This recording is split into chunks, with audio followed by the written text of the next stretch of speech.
27 রজনীর রাতে আপনি একটি আমল করেন, আল্লাহর কসম করে বলছে আপনার ভাগ্য খুলে যাবে। 27 রজনী, যেটিকে আল্লাহ রাব্বুল আলামিন বলছেন লাইলাতুল কদরি খায়রুম মিন আলফি শাহর। কোরআনের এই আয়াতের আমলটি যদি আপনি করতে পারেন, আল্লাহ রাব্বুল আলামিন আপনার ভাগ্য খুলে দেবে। প্রিয় ভাইরা আমার, এই রজনীতে আল্লাহ তাআলা বলেন এটি 1000 মাস অপেক্ষা উত্তম।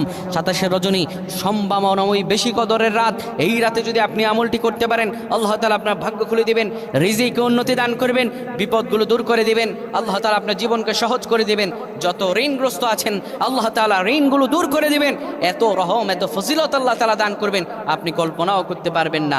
আল্লাহ তাআলা আপনার সকল সমস্যাগুলোকে দূর করে দিবেন, সন্তানগুলোকে বাধ্য করে দিবেন। 27 রজনীতে আপনি যদি একটি আমল করতে পারেন, আমার আল্লাহ রাব্বুল আলামিন মনের আশাগুলোকে পূরণ করে দিবেন, রিজিকে বরকত দিয়ে দিবেন, আপনার সকল আয় উন্নতি দান করবেন। আমার প্রাণের ভাইয়েরা, কোরআন আল কারীমের 25 নম্বর পারায় অবস্থিত সূরাতুদ দোখান আপনি 3 বার পড়বেন।